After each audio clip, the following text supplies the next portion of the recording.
I'll call it webinar 00, all about the fundamentals of managing remuneration compensation. And it really is an essential webinar to either attend or review before we do the paid series of 12 webinars starting in middle of August for 4 weeks from mid-August through to mid-September, which I can promise you is going to be an incredibly good series of 12 webinars. So the webinar today is an introduction to those webinars. It lays out the fundamentals of compensation, and we'll do probably an hour and a half from 11 o'clock till 12:30 UAE time. Go forward slide. So let me hand you over to Mega at Informa. She'll do a brief welcome and introduction. She'll also talk about Informa Connect Academy and the HR Observer Awards, and then she'll hand herself back to me. So Mega, over to you for the intro. Thank you very much. Thank you, Robert. Hi, everyone. We hope you're well. Thank you for joining us today. We are Informa Connect Academy. We offer professional development programs in Dubai, in Saudi, here in the Middle East. So Dubai, Saudi, and Qatar here in the Middle East, and also in the UK and Australia. And with us, you have options to attend in person or live digital. Moving on to the next slide, please. I'd like to introduce you to HR Observer, one of our initiatives. Thank you. This is a platform for HR professionals to exchange insights and expertise in an effort to take the HR industry forward. I encourage you to visit the website to leverage all the resources available for you. We now welcome you to this webinar titled Fundamentals of Managing Compensation. Many of you have also registered to attend the Master Series of 12 webinars that Robert just spoke about. They will begin from the 20th of August onwards. And for you, this webinar today will then serve as a stepping stone for the upcoming ones. I'd like to introduce you to Compensation Guru and your webinar director, Robert Mosley. Well, Robert is one of the leading global experts on key HR topics in all sectors across the GCC. He was the head of the Middle East practice with Hay Group before joining the Emirates Group to later become the SVP Human Resources. He now operates his own compensation consultancy named Lemon Pip Consulting. At Informa, we're extremely proud to have Robert as our senior associate for several years now. He's not only one of Informa's best subject matter experts, I can very confidently say he's also one of the best that the industry has to offer. So please make the most of this time that you have with him on this session. Like Robert said, we have uploaded 2 files into Zoom, which you can download. Robert will allow 15 minutes for Q&A towards the end of this session. At that point, please use the raise hand function on Zoom, and we will give you an opportunity to unmute and ask Robert your question.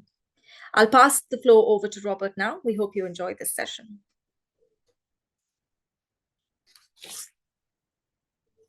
Thank you for that introduction, Mega. So we've had an introduction from Informa. We've also heard about the HR Observer and Informa Connect Academy. We'll talk about that again at the end.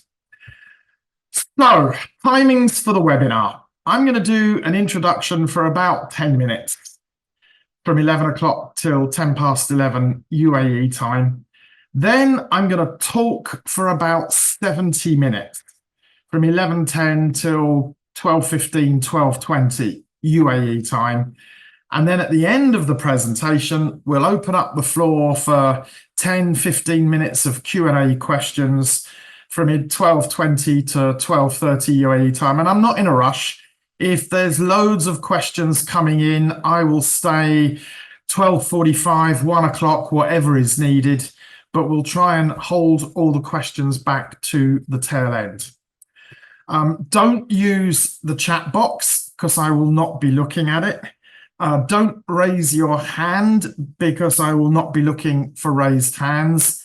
Wait, if you can, with all your questions until the last 10, 20, 30 minutes, 12:20 onwards. If you've got a truly pressingly urgent question that cannot wait until the last wrap-up session, then type it in the chat box and raise your hand. An informer will review your pressingly urgent question. And if it truly is pressingly urgent, maybe I've made a big mistake and said something wrong or whatever, then informer will interrupt me and we'll get those questions answered. But if it isn't pressingly urgent, then just wait until about 12:15, 12:20. So we'll do an introduction for about 10 minutes. We'll then do the presentation all about the fundamentals of compensation and managing compensation for about 60, 70 minutes. And then we'll turn it over to an open Q&A session at the end, which might be 5 or 10 minutes. It could easily be half an hour, depending on how many questions we get. And my suggestion is stay on mute in the background. If you can, wait until the end to ask questions, at which point we will unmute you. So we'll say, Ahmed, your question is next. Unmute, and we'll unmute you and get you to ask your question. And we'll do questions at the end. Housekeeping notes, you should receive the 2 files, which is the main PowerPoint presentation that I'm using now, and 1 handout, which is a Word document. Those 2 files have been uploaded into Zoom. They've not been sent to you by email. They've been uploaded here in Zoom. So you can download those 2 files and you can refer to them, make notes, etc. as we go. So if you do go to the chat box, you'll see that there are 2 posts from Informa. One is the presentation, 00 webinar course presentation, and the other is a handout that I'll use at the tail end. We actually are recording this video so that people who haven't seen it, but who are attending the paid webinars can watch this video as an important introduction. So actually this course is being recorded and there will be a video for the people that are attending the paid webinars to request the video, but please don't do any recordings at your end.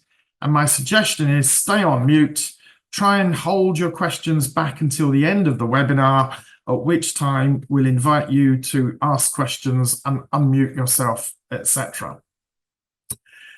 My background, for those of you that don't know me, 39 years in human resources. And oh my God, that sounds a long time, but it feels like a blink of an eyelid. I started my career at one of the big HR consulting companies called Hay Group, now of course called Corn Ferry Hay. I spent 6 years at Hay back in the 1980s. I left Hay to help join and set up Emirates Airline in Dubai and spent 13 years with Emirates in Dubai as the head of human resources, the senior vice president in charge of human resources. And by the time I left, I think I'd grown Emirates, helped to grow Emirates to over 70,000 employees.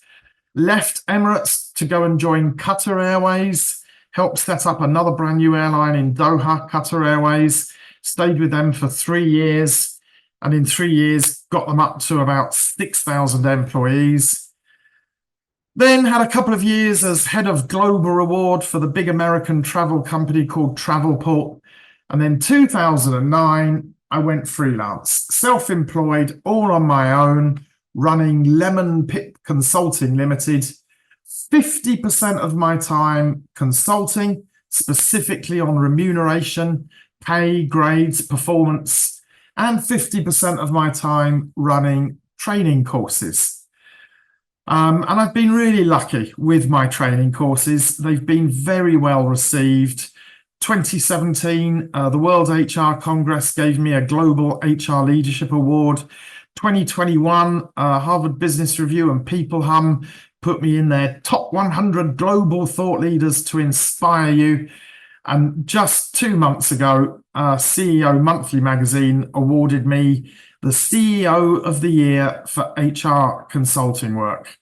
So that's me, 39 years in HR, most of it as the head of human resources in various airlines. So even though I'm a generalist, my passion is very much the numbers side of HR. My passion is very much grades, compensation, remuneration, performance. I truly believe that if you don't pay staff correctly, competitively and fairly, if you don't pay staff correctly, you will not get the performance you need from them. And everything else you do in HR will be stony ground. You've got to get compensation right first if other initiatives in HR are going to be successful. So that's me, 39 years in HR. And as I said, 2021, the global thought leaders to inspire you. There were just 3 of us from HR in that list of 100. Dave Ulrich, who I'm sure you know, Martin Goldsmith, and of course myself. And just 2 months ago, from CEO Monthly magazine, the best HR consulting CEO for 2024. So here it is. If you can see my video, here's me with my lovely little award, which I'm very, very proud of indeed. Okay, so what are we going to do in this free webinar? Pardon me. I'm going to talk about the golden triangle of reward. If you're going to get money right, and when I say money, it's the whole package. It's salary, it's allowances, it's bonuses, it's benefits. If you're going to get money right to attract, retain, and motivate your employees, you have to manage the golden triangle. And I'm going to go through the golden triangle very carefully. The 3 pillars, it's a triangle, so there's 3 pillars. Pillar 1 is all about understanding jobs. Pillar 2 is all about managing people and their performance. And pillar 3 is all about pay. I'm probably going to spend about 40 minutes going through that golden triangle of reward. We'll start by looking at jobs. And I'll talk about the key components of organisation design, job analysis, job description, job evaluation, and grades. Then we'll talk about people and performance. And I'll talk about goal setting, objective setting, old-fashioned approaches like KPIs, modern approaches like MSCs or OKRs. And it's not just what you do, achieving your objectives, that matter. It's also how you do it, the behaviors, the competencies, performance management, objectives and competencies and development plans, and then performance appraisals. Did you meet your objectives? Did you exhibit the right behaviors? Out of appraisals come rating scales, which can then be used in pay for performance. We can link an employee's pay increase, salary review, to their performance rating. We can link an employee's bonus award, bonus payment, to their performance rating. And then we'll talk about the 3rd pillar of the golden triangle, which is all about managing compensation. Designing a pay strategy, gathering market data, benchmarking your company, your practices against the market, deciding how to design your pay scales, your allowances, your target bonuses, your benefits, and then implementing those pay scales, recruiting people, promoting people, progressing people, what if someone hits the maximum, etc. So these are the 3 pillars of the golden triangle. We're going to go through each pillar one at a time: jobs, people and performance, compensation. And then at the end, I'll wrap it up by talking about the 12 webinars that are coming up from mid-August to mid-September. I'll call it, for simplicity, the Masters series of 12 webinars, which you can attend just 1 or 2 or 3 or 5 or 7, or you can sign up for a package for all 12 at a really good discounted price. And I'll explain what the webinars are, I'll explain the dates, I'll explain the pricing in the tail end of this webinar. So I'm going to start with the golden triangle of reward. And as I go through that golden triangle, we're looking at the 3 big pillars: jobs, people and performance, and compensation. So here we go. I often start my public training courses with a question to the delegates of why do you work? Then normally the first person that answers says, well, I want to develop my career. I want to learn knowledge. I want to contribute to my company. I say, well, that's fine. And I'll write to your company and I'll say, when your next pay review is coming along, don't give you a pay review, but instead give you more opportunities to learn things and develop things. And then somebody will eventually say, I work for money. And that is why 98% of employees work. They work to earn money so that they can live. And when I say money, it's salary, it's allowance, it's bonus, it's benefits, it's the whole package, so that they can afford to pay their rent, pay their housing costs, buy food for the family, go on holiday and have a life. And if, as an employer, you want to attract the staff that you need and get them to join you, and then you want to hold on to them and retain them and get them to stay with you, and then you want to motivate them and get them to perform successfully, well, then you've got to get money right. And money must be seen by the employee as being fair. It must also be perceived by the employee as being competitive. And you've got to get money right. And who is going to manage money? The HR department. Finance will keep an eye on it as well, but ultimately, this is one of the fundamental roles for the HR team to get money right. I'm going to divert to a whiteboard. So you should see now on your screen a whiteboard popping up. And I just want to explore that link about money and performance and motivation in a little bit more detail. If I draw a graph with levels of motivation, levels of performance in one direction, and in the other direction, I put money, salary, pay, allowances, the whole package.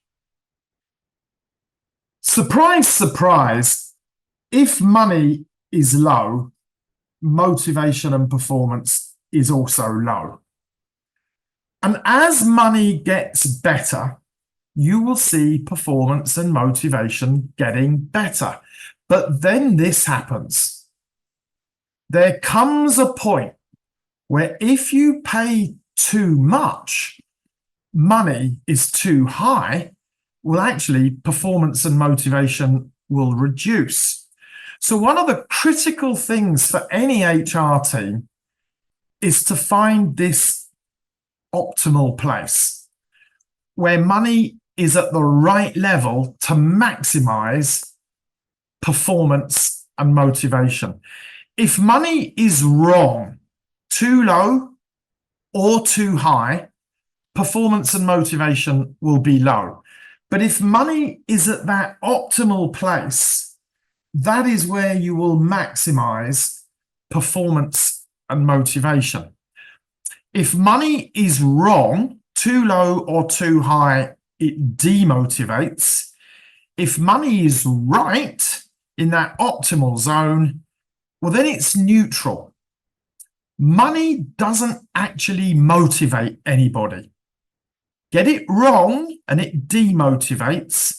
Get it right and it's neutral. It's a hygiene factor.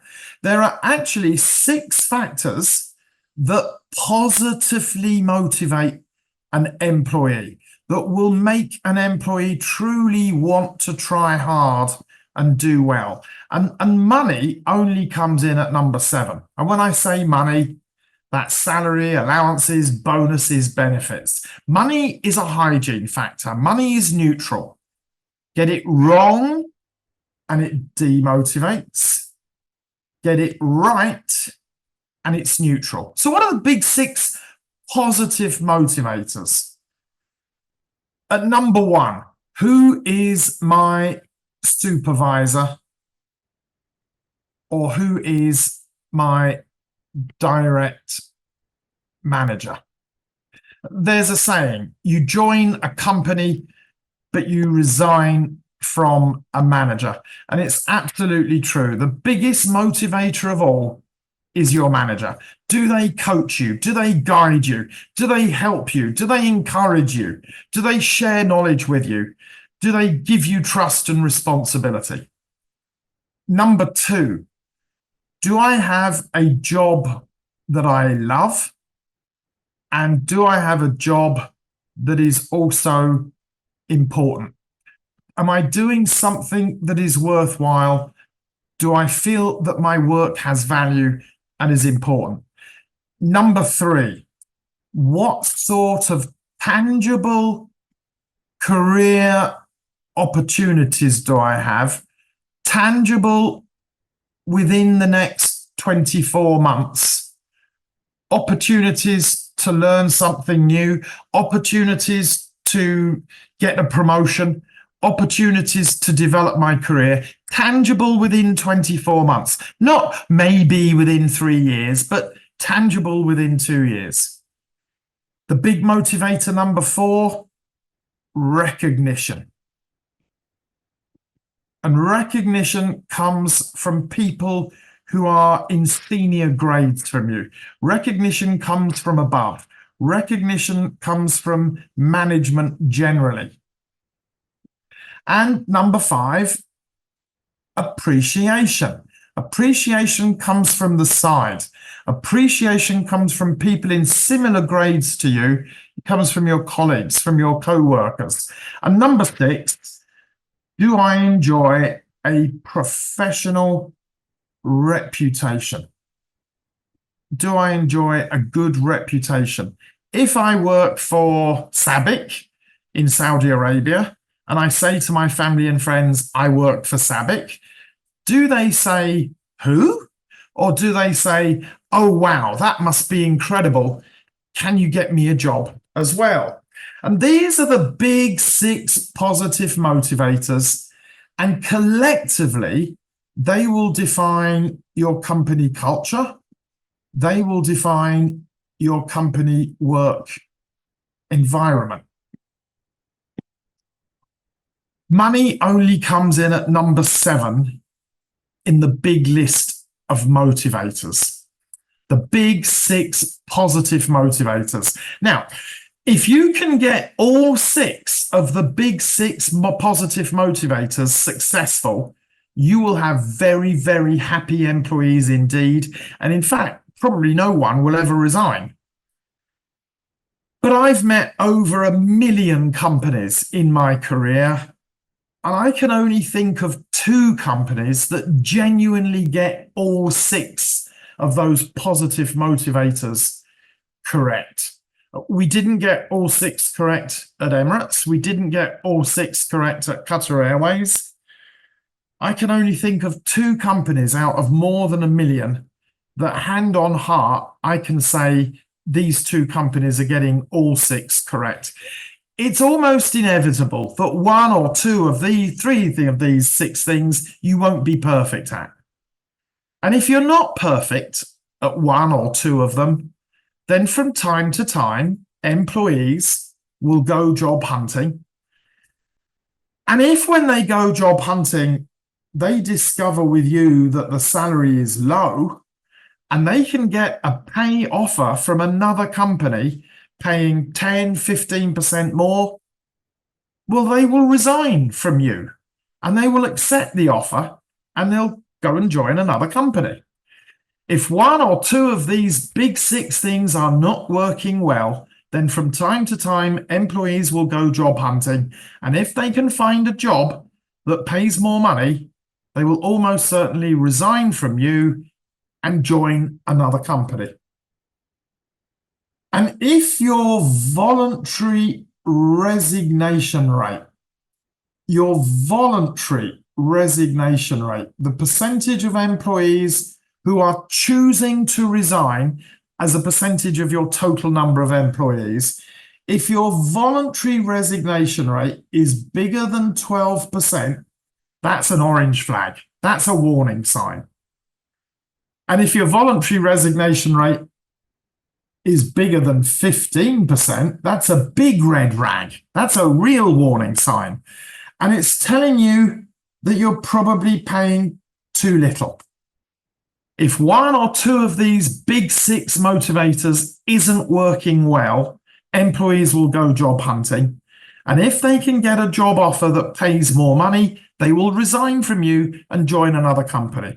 So if your voluntary resignation rate is bigger than 12% of people in the last 12 months, that's an orange flag. If it's bigger than 15%, that's a red flag. And it's telling you that you're probably paying too little money. Now, what about the other end of the scale? If your voluntary resignation rate is less than 5%, that's an indication that you're probably paying too much money. If one or two of these big six motivators aren't working well and employees go for job interviews, they're very unlikely, if with you they're paid high, they're very unlikely to find a job that will offer them the same salary. They might get a job offer that pays them 10, 15% less, and then they've got a choice to make. Are they going to stay with you on the high salary, but feel a little bit unhappy that one or two of these big six motivators isn't working well? Or are they going to resign from you and take a 10, 15% reduction in salary and join another company and hope that these big six motivators will be more positive? They'll stay. They won't resign. They will be risk adverse.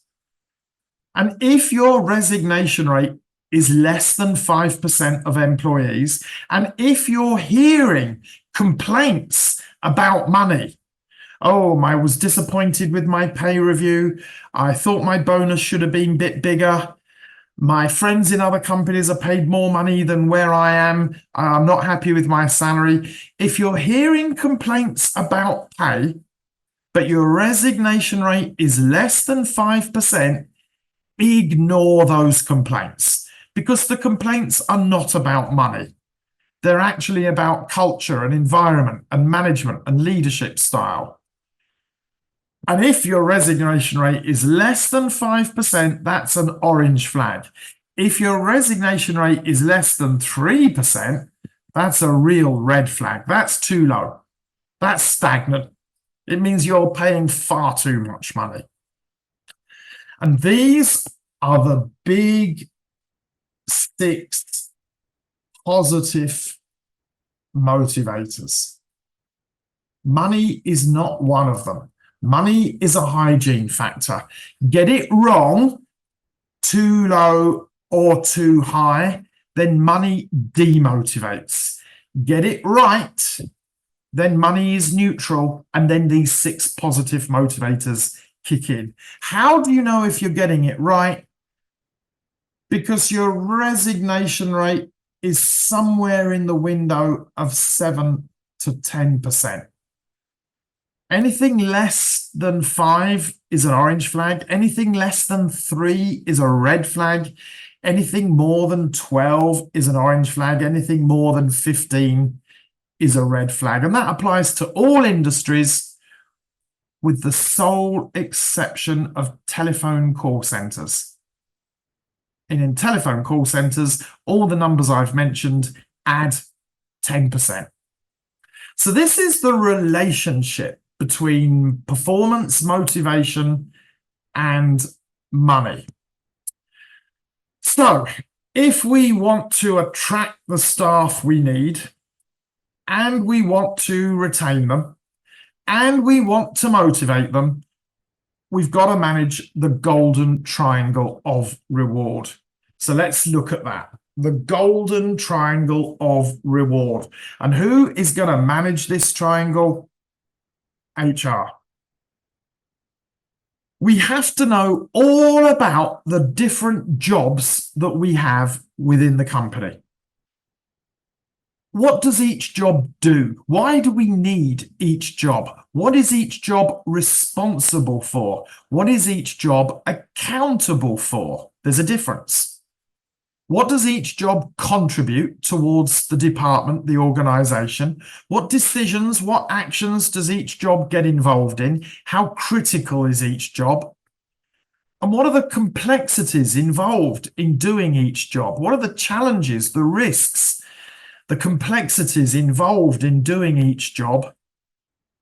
And what are the minimum necessary skills, education, qualifications, training, and relevant experience, the minimum necessary skills, experience, training, qualifications needed to be able to do the job successfully? In other words, what are the competencies? Spelled C-E-S. What are the competencies needed to do the job successfully? What are the minimum necessary technical skills needed to be successful in the job? Two words in the English language that sound exactly the same: competencies. One of them is spelled C-E-S. The other is spelled C-I-E-S. So one of them spelled C-E-S without an I, the minimum necessary technical skills needed to do the job. It's a requirement for the job. We have to know all about the different jobs within the company. But I might have a job called customer services agent or customer services executive, and I might have 20 people doing that job. Do I pay all 20 people roughly the same? No. Some people will get paid more because they're superstars, top performers. Some people will get paid less because maybe they're new recruits or they're still learning the job. So not only do I have to know about jobs, I also have to know about the people doing those jobs, each person, especially how is each person performing. What am I asking each person to achieve, their goals, their objectives, and how am I asking each person to achieve it, their competencies? But this time it's the other competencies. Competencies spelled C-I-E-S with an I. Competencies without an I, the technical skills needed to do the job, necessary part of the job. Competencies with an I, the behaviors, the attitudes that will make an employee doing the job successful in the job. Competencies without an I, very much part of job evaluation and grade. Competencies with an I, very much about the person, the performance of the person, so part of performance appraisal, not part of job evaluation. So we have to know all about the different jobs within the company, and we have to know about the people doing those jobs and how well is each person performing. Jobs are internal within the company. People and performance are internal within the company. And this relationship between jobs and people internally within the company is usually called internal equity or internal fairness. Are we being fair to the different people doing similar jobs? Jobs are internal, people and performance are internal. We've also got to look externally. We've got to look outside at the market. the employment market, the labour market. We've got to ask ourselves, what are our competitors paying for similar jobs? What are other organisations in the GCC paying for the type of people that we want to hold on to? Can I afford to pay the same as my competitors? Am I profitable? Am I successful? Or maybe my profits are constrained a little bit lower, and so I can't afford the same and I have to pay slightly less. And what's happening in the economy, in the employment market to supply and demand? Right now, cybersecurity IT professionals are in huge demand, but low supply. And when demand is high and supply is low, the price goes up. Whereas right now, oil exploration engineers are in low demand and fairly big supply, because a lot of them were made redundant during 2020, 2021 COVID, and they're job hunting. And if demand is low but supply is high, the price tends to go down. What's happening in the employment market to supply and demand, and what's happening in the economy to inflation and cost of living? 2023 saw record levels of inflation in Egypt, in Europe. In Egypt, inflation was hitting 15, 18%. So pay markets were moving by about 18% last year. Where I come from, in the UK, inflation hit 10% last summer, and pay markets were moving by 7, 8, 9% in the UK. Thankfully, the Middle East has not seen a big bubble in inflation. Inflation's still running at around 2 or 3%, and pay markets in the Middle East, in Saudi, in the UAE, are running at around 4.5 to 5% market movement each year. Jobs are internal within the company. People and performance are internal within the company. And the relationship between jobs and people is called internal equity. But we've then got to look externally. The relationship between jobs and market is often called, I'd say, external equity, but we tend to not to use the word equity externally. We tend to use the word competitiveness. Competitiveness. And the relationship between people and the market is often called pay for performance. So if we're going to get money right, and we're going to attract the staff we need, and we're going to motivate them, and we're going to get them to perform well, we have to manage this golden triangle. And who is going to manage this golden triangle? HR.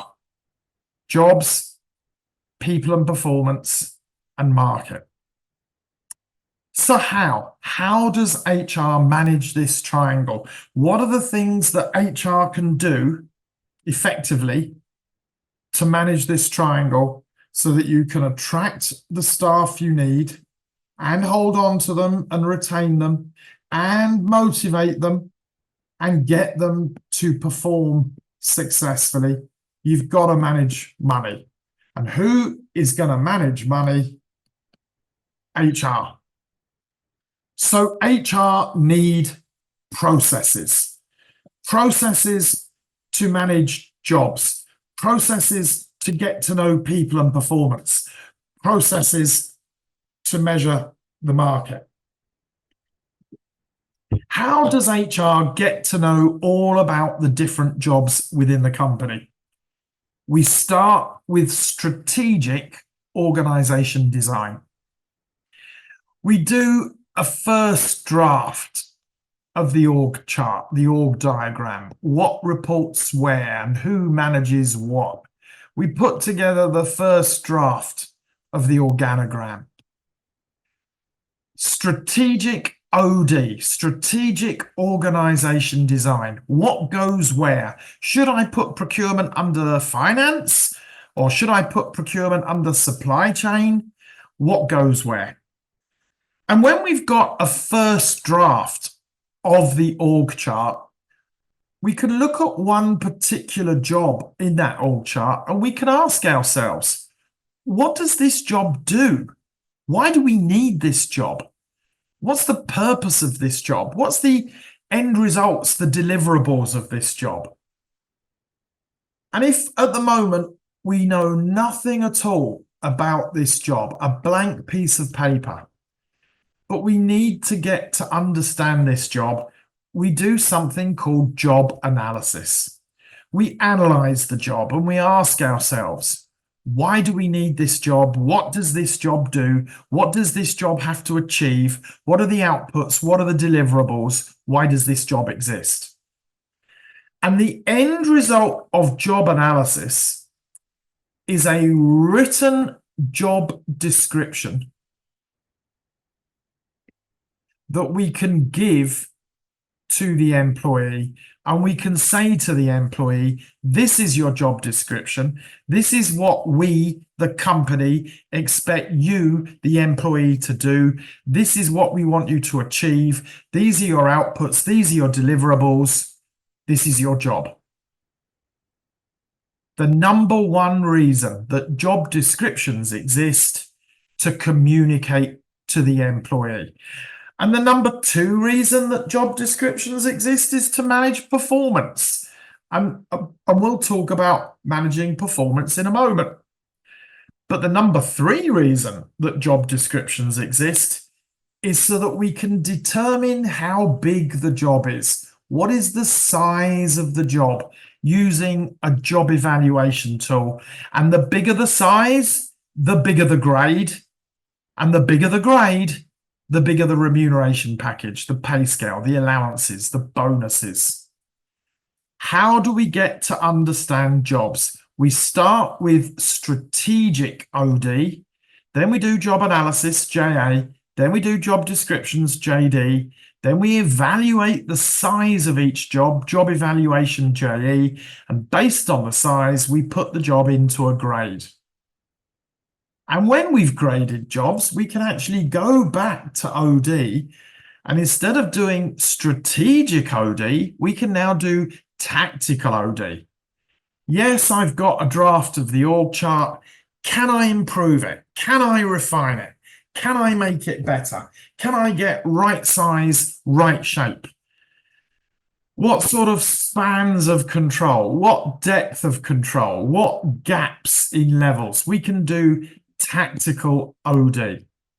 So this is our first leg, understanding jobs. Strategic OD comes first, job analysis, job descriptions, job evaluation and grades. And the bigger the grade, the bigger the remuneration package and the pay scale. The number one reason why JDs exist, communicate to the employee.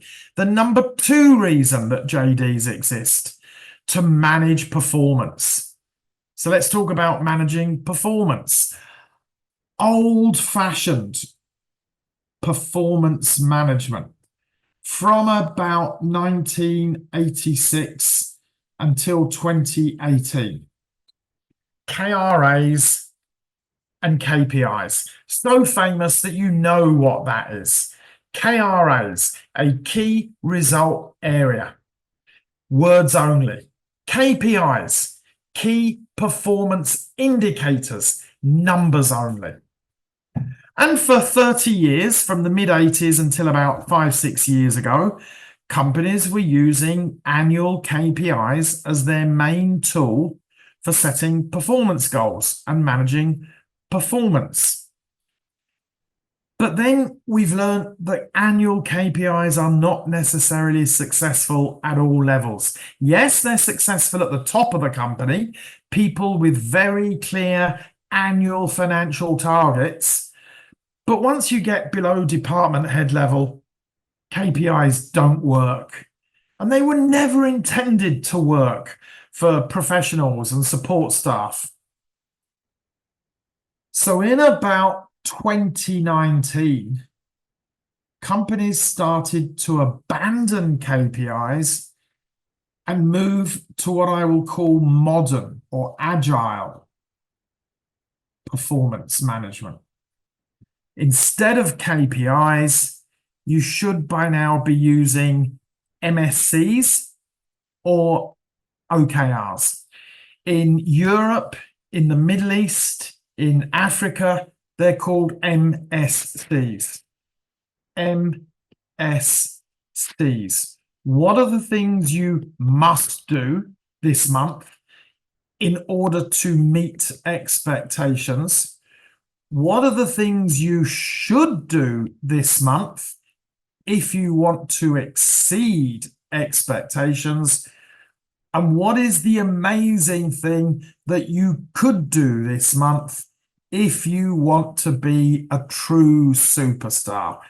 MSCs. In Europe, in the Middle East, in Africa, they're called MSCs. In Asia, they can't pronounce S very well. So instead of calling it MSCs, they call it OKRs, objectives and key results. They're the same. MSCs and OKRs are exactly the same. You should have moved away from KPIs by now towards MSCs or OKRs. What must the employee achieve? And how should you achieve it? What are the behaviors? What are the competencies with an I that will make you successful in your job? The best salespeople have the behavior of customer service. The best finance people have the behavior of attention to detail. The best HR people have the behavior of employee empathy and care and confidentiality and ethics. What must you achieve? Your goals and objectives, and how must you achieve it? Your behaviors, your competencies. These are the two pillars of modern performance appraisal, out of which you've probably got a 5-point rating scale. We experimented with 4 points and 3 points, but it didn't work. We experimented with 6 points, but it didn't work. What is best practice today? It's a 5-point appraisal rating. And we can then use those ratings in the annual pay review, in the merit increase. And we can use those ratings to allocate bonuses and reward the top performers. So yes, we've got to know all about the different jobs within a company. We've got to know all about people and performance appraisals and ratings, and we will link the ratings to salary, to bonus, etc. Jobs are internal, people and performance are internal, but we've also got to look external. We've also got to look at the market. What is my company's pay strategy? What's my philosophy? What's my budget? What am I prepared to pay for a satisfactory employee who has proven they can do the job over 2 to 3 years? What's my pay strategy? What's my budget? And what do other companies pay? What does the market tell me? How can I get hold of pay data or market pay surveys? If my pay strategy is I'm a bank and I want to be in the middle P50 of banks, the 50th percentile, 50% of companies pay more than me, 50% pay less. Where can I get the data on what banks are paying? And how can I then benchmark me versus those banks? And how can I decide if I need to revise or increase my pay scales, my allowances, my bonuses, my benefits? And of course, benchmarking is based on job size, job evaluation, not job title. Job titles could be really misleading. In some companies, a director is bigger than a vice president. In other companies, a VP is bigger than a director. So we can't benchmark on job title.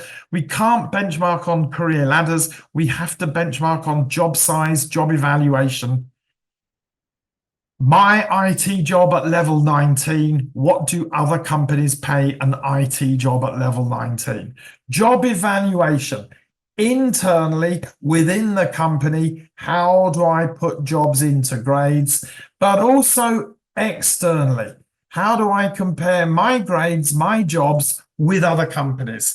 How do I compare apples for apples, bananas for bananas, oranges for oranges? And this is called the golden triangle of reward. And who is going to manage this golden triangle? HR. Now, this whole golden triangle of reward, I could express it differently. If I was holding in my hands a solid lump of metal, and I had to put a price, a value on that lump of metal, you'd probably want to ask me some questions about that lump of metal. You might ask me, Robert, what's it made of? Please describe it. And Robert, how heavy is it? Please weigh it. Oh, and Robert, what's it quality? What's the quality of this lump of metal? And of course, Robert, what's the market value today? And if I said this lump of metal was solid gold and it's 200 grams heavy and it's pure 21 karat gold, and the market price for gold today is $20 a gram, I now know, after answering these 4 questions, that this lump of metal is worth $4,000.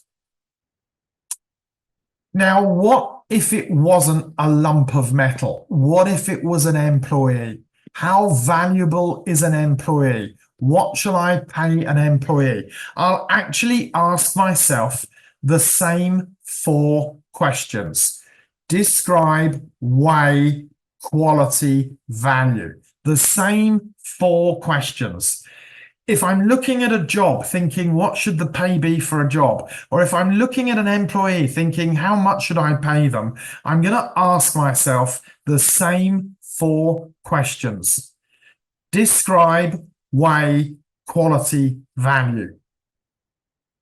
Describe the job they're doing, and that's org design, job descriptions. Weigh the job they're doing, and that's job evaluation and grades. What's the quality of the person doing the job? And that's performance management and performance appraisal. And what's the market value? And that's all about managing compensation, setting a pay strategy, benchmarking, designing the pay scales. So if I was to re-express this golden triangle in a different way, describe the job they're doing, weigh the job they're doing, what's the quality of the person doing the job, and what's the market value. We can break up this golden triangle into those 4 critical questions. And this is how we go about managing remuneration, the golden triangle of reward. Who's going to manage this triangle? HR. We've got to know all about jobs. What does each job do? What is each job responsible and accountable for? How does each job contribute to the business? How critical is each job? How complex, how challenging is each job? And what are the minimum necessary technical skills, the competencies without an I needed to do each job? And what about the people and their performance? What experience does each person have? How many years of seniority does each person have within the company? What goals and objectives are we asking the employee to achieve? And how do we want them to achieve it? The behaviors, the competencies with an I. Competencies without an I, not part of performance. No, they're part of the job. They're part of job evaluation. Competencies with an I, very much part of performance appraisal. And of course, the third leg, what about the market? What are my competitors paying for similar jobs? Can I afford to pay the same? What's happening in the employment market? What's happening in the economy? This is the golden triangle of reward.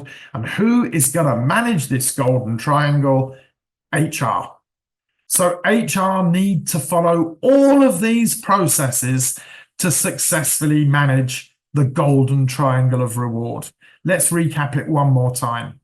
How do we understand jobs? Strategic organization design, then job analysis, then job descriptions, then job evaluation and grades.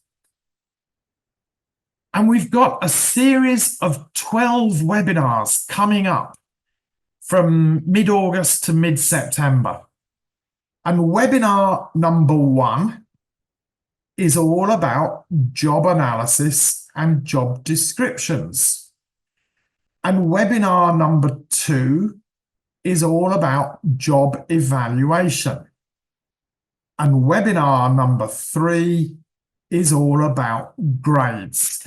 The first 3 webinars coming up in the 3rd week of August on a Tuesday, Wednesday, Thursday are going to help us learn about managing jobs. Yes, we have to manage jobs, but we also have to manage people and performance. And webinar number 7 is going to be all about performance management. Old-fashioned performance management, KPIs, KPIs, modern performance management, MSCs and OKRs. What must the employee do and how should they do it? And webinar number 8 is all about performance appraisals. How do we do appraisals? What do we measure? How do we come up with rating scales? And webinar number 9 is all about linking pay with performance, pay for performance, pay reviews, salary increases, merit increases, and bonuses. Webinar 1, job analysis and job descriptions. Webinar 2, job evaluation. Webinar 3, grades. Webinar 7, performance management. Webinar 8, performance appraisal. And webinar 9, pay for performance. So webinar 4, what is my company's pay strategy? Webinar 5, where do I get market data and how do I benchmark? And webinar 6, how do I build my pay scales? How do I use the pay scales for recruitment, for promotions, for progression? What if someone hits the top of the pay scale? So week 1 is all about job analysis, job description, job evaluation and grades, 3 webinars. Week 2 is all about compensation, where of course webinar 2 on JE will help us. Week 3 is all about performance management, performance appraisal and pay for performance. And then week 4, we're going to drill down into things like bonus schemes, into things like recognition and reward schemes. Webinar 10, merit pay. Webinar 11, bonuses. Webinar 12, recognition and retention. The 12 webinars, which will help us to get to grips with this golden triangle. So we've talked about putting a value on a lump of metal, describe, weigh, quality, value. We've talked about putting a value on a job, describe, weigh, quality, value. Webinars 1, 2, and 3 will help us describe and weigh. Webinars 4, 5, and 6 will help us do compensation. Webinars 7, 8, and 9 will help us do performance. And then webinars 10, 11, and 12 will help us with implementation. So that's my agenda for today. We've talked about the golden triangle, yes. We've talked about managing jobs, OD, JA, JD, JE, and grades. We've talked about managing people and performance. What must you do? Setting goals and objectives. How must you do it? Behaviors, competencies, appraisals, ratings, and pay for performance. And we've talked about managing compensation. What is my company's pay strategy? Where am I going to get market data? How do I benchmark? How do I design, etc.? And today is an introduction explaining the fundamentals of compensation. It's the introduction to all 12 webinars. So those of you attending any of the paid webinars in August and September, thank you for attending this introduction, or thank you for watching the recording, because it is the introduction to all 12 webinars. So coming up in August and September, we've got a series of 12 webinars. Let's talk about those webinars.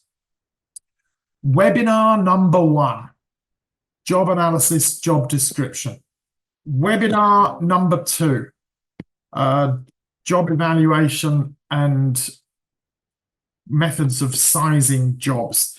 And webinar number 3, grades. The first 3 webinars, webinar 1, webinar 2, webinar 3.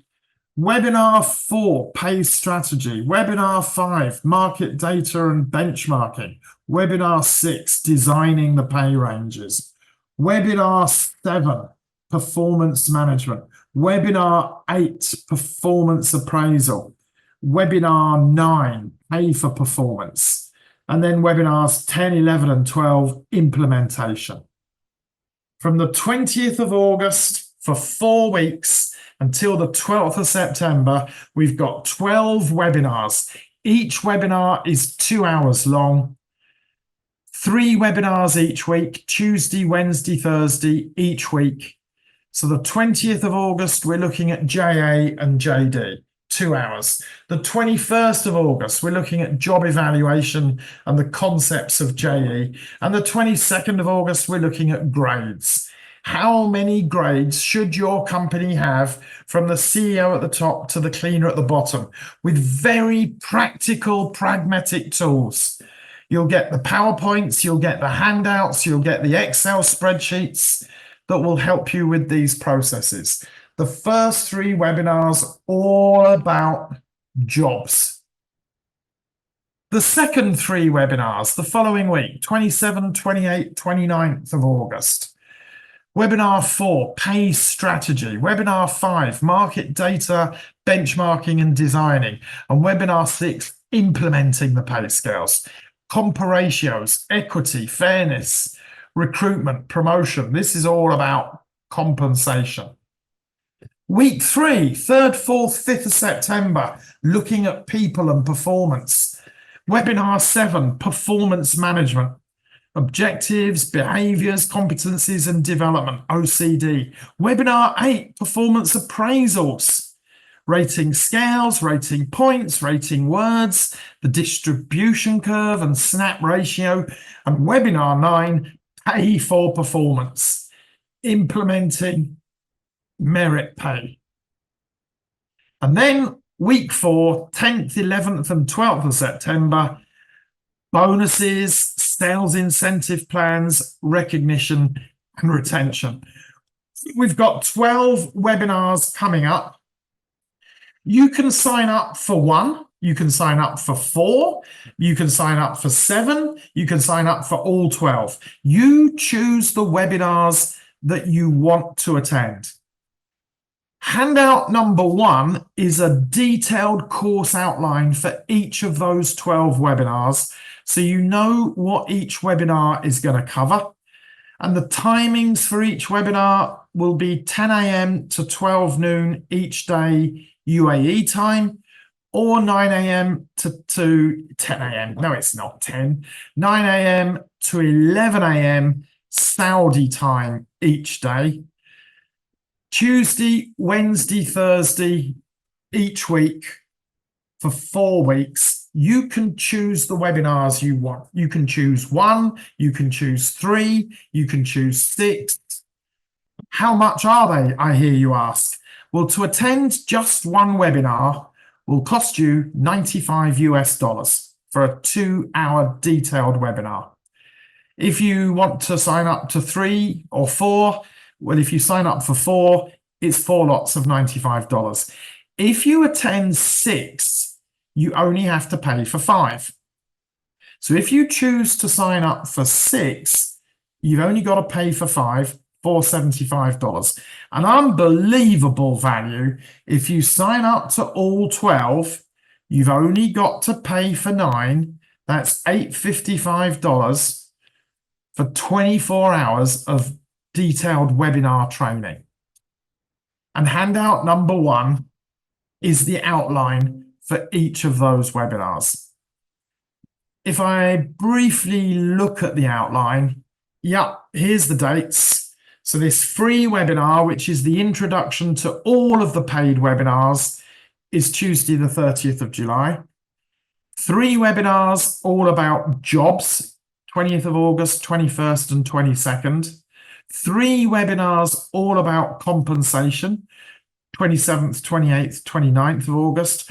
3 webinars all about performance, 3rd, 4th, 5th of September, and 3 webinars all about variable pay, bonuses, sales incentive plans, a really specialist subject, recognition schemes, retention schemes, etc. All of the webinars are live, 10 o'clock to 12 o'clock each day. If you want to sign up for 12, but let's say there's 1 or 2 or 3 that you can't attend live because you're already busy, well, you can request, if you've signed up for all 12, you can request the video recordings of 2 or 3 of them to fill in the gaps in case you can't attend live. And of course, you can request the video recording if you've attended today for this free webinar. And the rest of the document is a course outline. Webinar 1, all about job analysis and job descriptions. Webinar 2, all about job evaluation. Webinar 3, all about grades. And naturally, webinars 1 to 3 fit together as a sequence on JD and JE. Webinar 4, all about pay strategy. Webinar 5, all about benchmarking and designing. And webinar 6, all about implementation, recruitment, promotions, etc. And naturally, 4 to 6 also fit together as 3 webinars on compensation. Webinar 7, managing performance. Webinar 8, managing appraisals and rating scales and distribution curve and snap ratio, really full of content. And webinar 9, pay for performance, merit pay, pay reviews. And webinars 7 and 9 fit together as a series of webinars on performance. And then in the final week, webinar 10, bonus schemes. Webinar 11, 6, sales incentive plans. How do we motivate salespeople? A really technical, detailed webinar. And webinar 12, all about retention and recognition. And these 3 webinars fit together looking at variable pay. This handout 1 gives you the detailed course outline for the 12 webinars coming up from mid-August to mid-September, 20th of August through to the 12th of September. And if you sign up for each webinar, you'll get the PowerPoint presentation, you'll get the handouts, the Excel spreadsheets, the practical tools that will help you to implement the concepts that are covered. 1 webinar, $95, a package of 6 for $475, the cost of 5, or you can attend all 12 for $855. Last year, we had about 40 people on the webinars, and most of them attended all 12. And the feedback at the end of the 12 webinars was truly amazing. If you want to know more about those webinars, here is the web link. It will tell you about the 12 webinars. You can sign up for 1, you can sign up for 12, you can sign up for 6. It'll tell you about the 12 webinars coming up in August and November. And I can guarantee you, they really are top quality.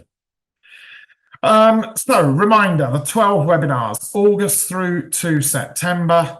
And I must emphasize, those webinars are not going to make you an expert. They'll give you a pretty detailed dive, 2 hours. But if you really want to be an expert, well, then, of course, we've got some 4-day deep dive courses. And these are my deep dive courses coming up in Dubai in November and December. They're all high flex. You can attend these courses either in the classroom, face-to-face in Dubai, or you can attend online. I think we're using Zoom.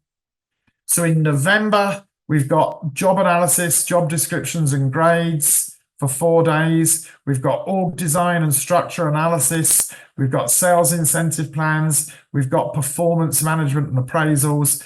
And then in December, job analysis again, because it really is a very popular course and all about compensation and reward. Those deep dive courses are coming up later this year. So let me come back to Q&A. I have finished my presentation now. Should be about 12:15 with a bit of luck. Have I done it about right? Yay, 12:14. So let's open the floor to any questions and answers on things we've covered today, or questions about the webinars coming up in August and October, September. Any questions? If you've got a question, put your hand up. Informer will say hello and they'll invite you to unmute yourself, etc. Hi, Nikhil. I would like, I've seen your hands up. I'm going to unmute you now. Please go ahead. I didn't hear the name of the person you said, Mega. It's Nikhil. It's pronounced Nikhil. Nikhil, go ahead. Unmute yourself and ask your question. Yeah. Hi, Robert. Thank you very much for a wonderful session. It was indeed a very quality one. Even my team is attending this. So we are part of a HR consulting firm. And I had one question. In the Middle East market, the job descriptions are quite volatile. So having this scenario... They're quite, what, volatile? Yes, because what happens is certain They jobs... shouldn't be. They shouldn't be. A job description should last at least 4, 5, 6 years. They should be fairly stable. In most companies, they are stable. I wouldn't call job descriptions volatile. But carry on. What's your question? Yeah, the question is because you mentioned that the job titles could be misleading for salary benchmarking exercise. So I wanted to understand, considering the fact that certain jobs for a specific job title or designation keep wavering in this market, how do we come back with these ranges? Because what happens is some of our clients will give us the job titles, and that's where our research comes in. You simply cannot do pay benchmarking or market analysis on job titles. If a company comes to me and says, Robert, what should we pay for a health and safety executive? The first thing I say to them is, show me the job description. Let me determine the size of the job. And let's say for your company, the health and safety executive is level 14.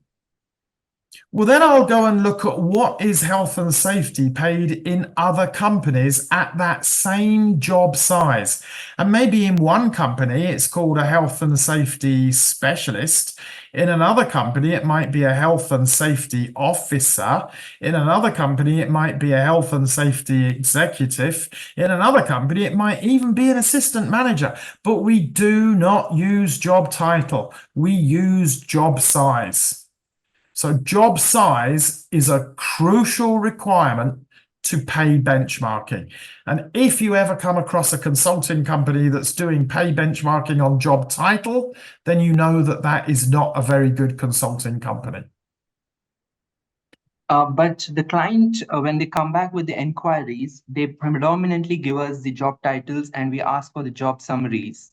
So now when they ask to compare with their competition, or something which is available in the candidates database, so then how will this serve to both the parties, to the companies and to the candidates who are seeking jobs? You can't do it. You cannot base it on job title. You've got to say, my job is health and safety executive. What is the size of my job? using Hay levels or Mercer classes or Towers grades. When you've then got the size of the job, you then look at your database for jobs of the same size. Now, if your database doesn't have job size in it, it's a useless database. It is simply job titles, and you cannot benchmark on job title. If you try, the quality will be very, very poor. And most comp and ben people know that that is something that is to be avoided. Okay. Here's our next question coming from Mega. Thank you, Nikhil, and thank you, Robert. The next one is from Ayman. Ayman, I'm unmuting you now. I think I heard you say IMAD. Ayman Yasin. EN or AN? Ayman Yassin. All right, Ayman, your question, please. Good afternoon, sir. Good morning. For me, good morning. Oh, no, it's afternoon for me as well. It is an afternoon because now it's after 12 o'clock. Thank you, Robert, for this fruitful. It's very, very beneficial for all of us.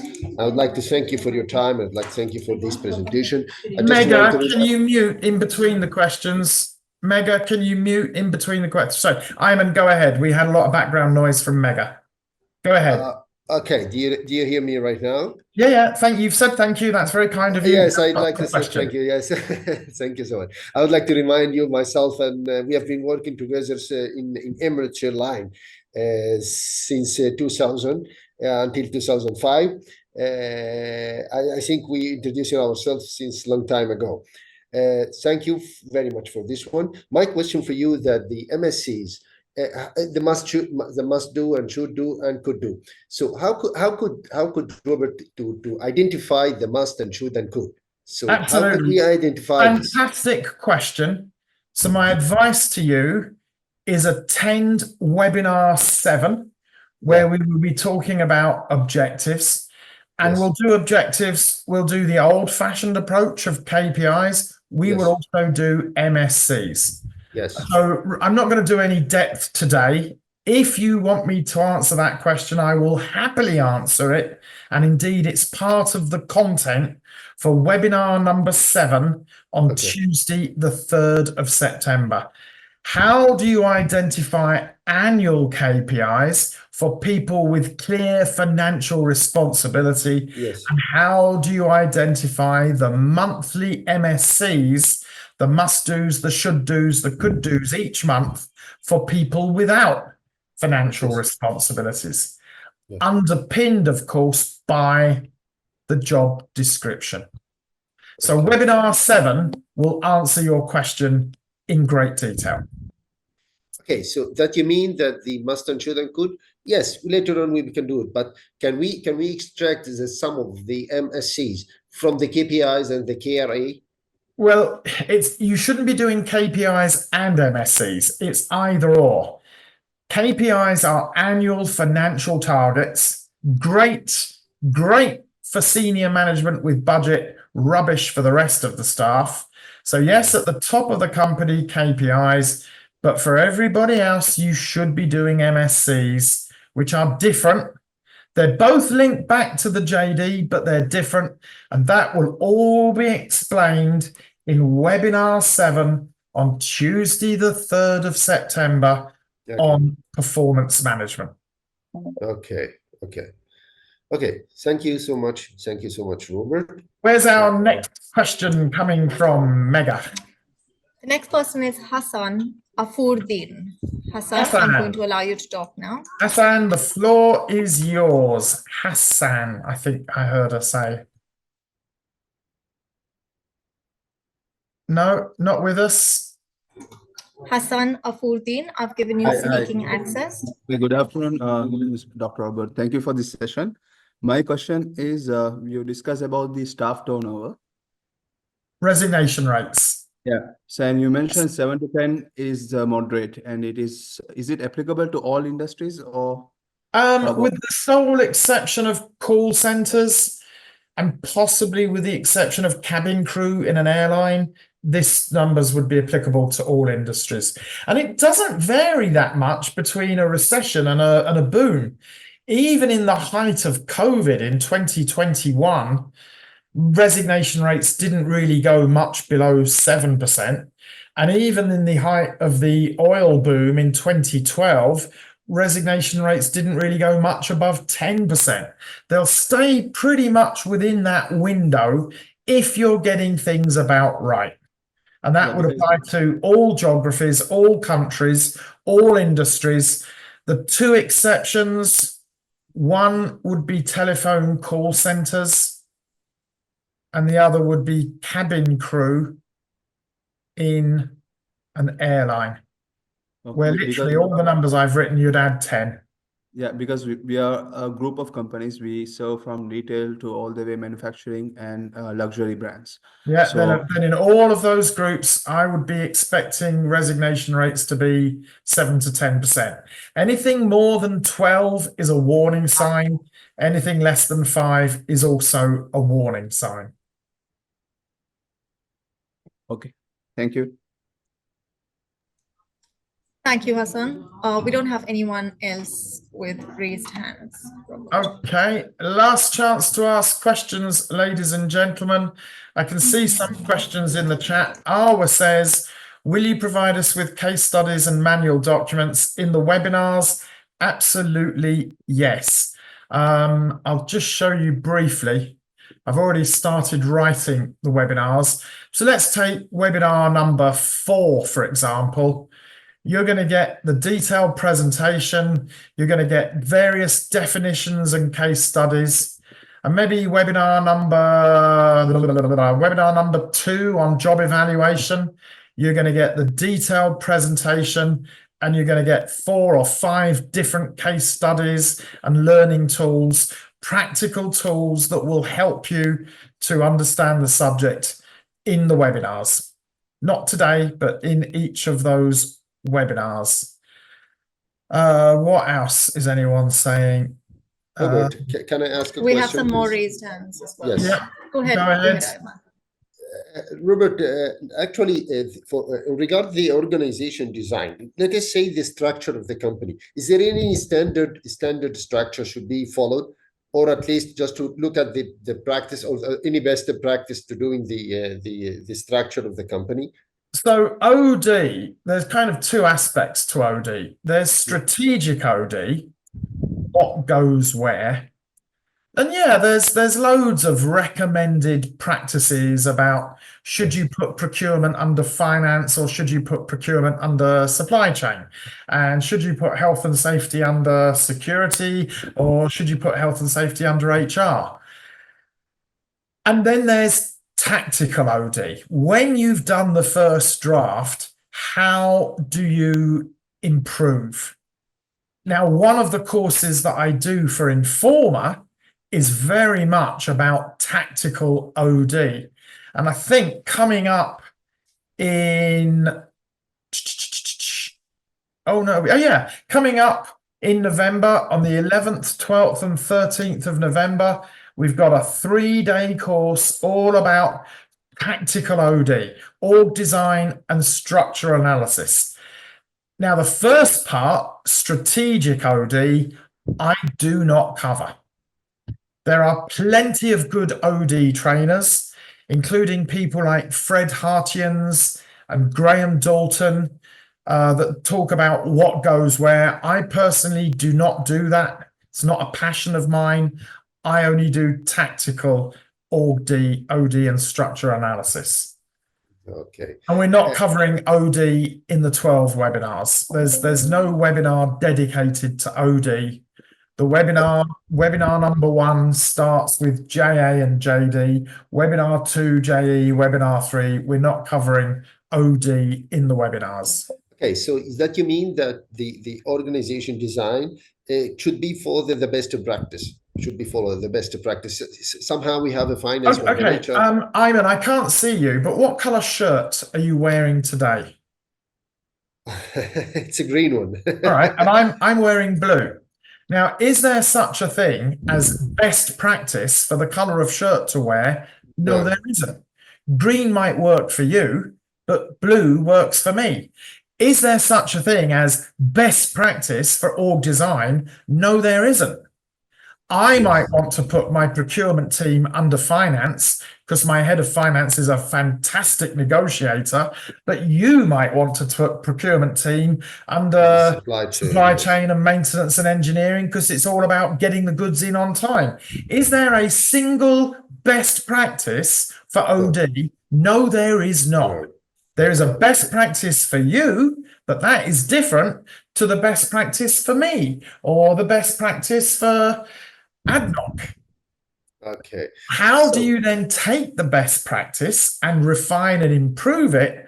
Well, that's my course on OD and SA, which is not part of the webinars, but it is coming up. OD and SA is coming up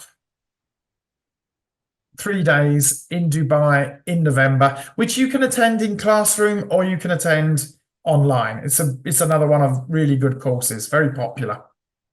Okay.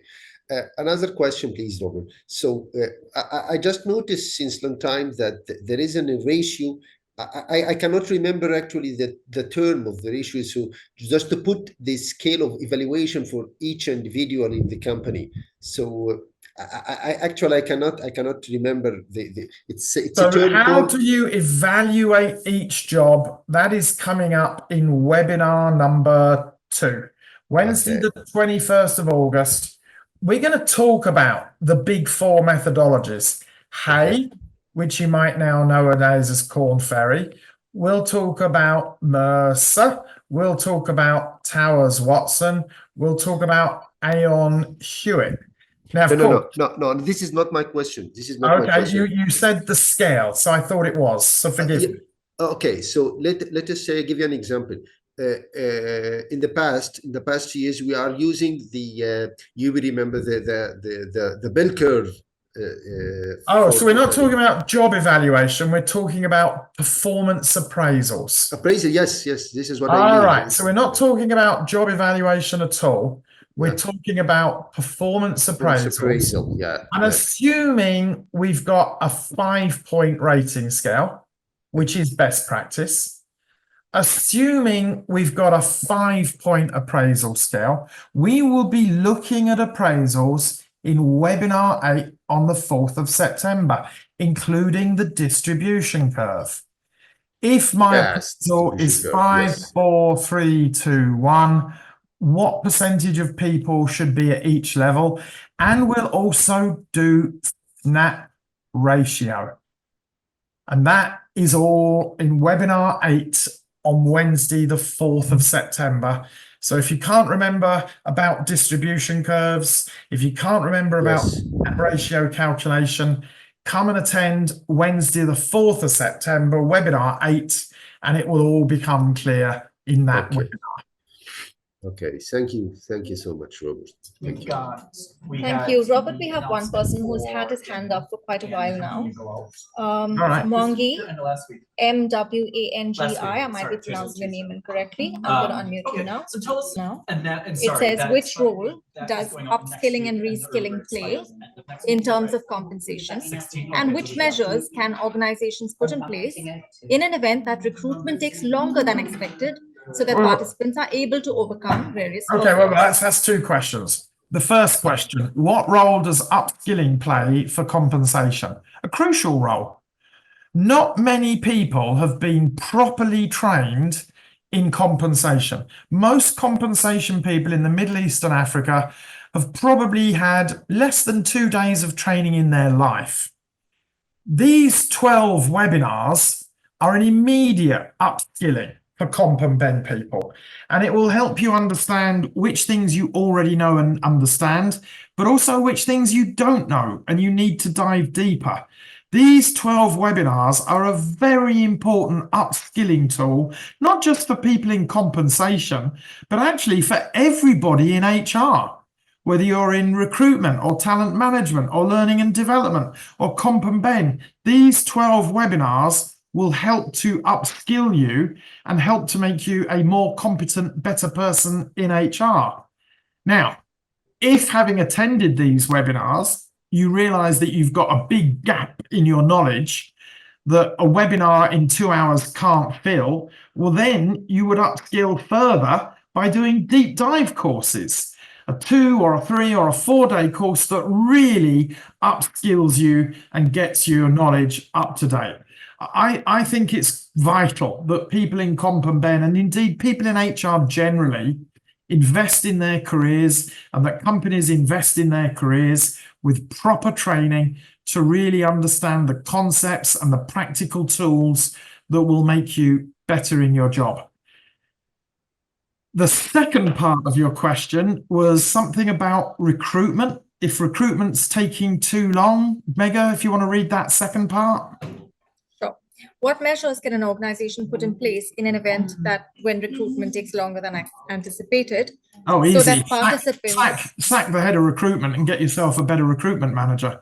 If it takes you more than 60 days to fill a job, you're either advertising wrongly, or you're interviewing wrongly, or you're fishing in the wrong pool of candidates.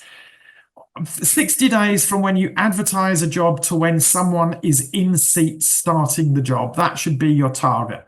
30 days to when you make an offer, another 30 days for the candidate to resign and join you. 60 days should be your service level agreement for recruitment. And what measures can you put in place? Improve the recruitment team. Simple as that. I can see that Michael Benham has raised his hand. Do you want to unmute Michael? I have done that. Please go ahead. Michael, go ahead. Michael Benham, you are unmuted. I don't think we've got him with us. Any other questions? If not, let's finish for today. I have some Michael, questions that people have sent us. I'm just going to give Michael a last shot. Michael, are you able to hear us? And I've unmuted you.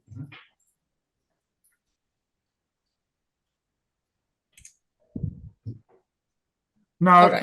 let's move on. So there's another question. I understand there are 6 different motivators when a company is in a phase of not generating enough to have a good budget for HR. How much percent of the other these 6 motivators, it's regardless of your budget for HR, it's all companies. But yeah, how much? Go ahead. How much percent of the 6 other motivators should the company aim for? If you aren't getting at least 4 of them right, you're in trouble. You need to get at least 4 of these 6 right. I mean, very, very few companies get all 6 right.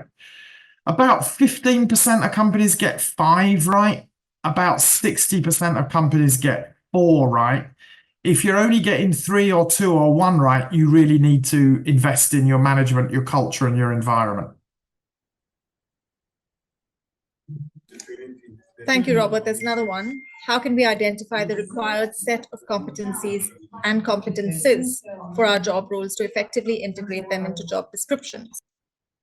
Okay, so when we do webinar number 7, we'll talk about what competencies are and what are the choice of competencies, and we'll talk about the competencies library, we'll talk about the company framework.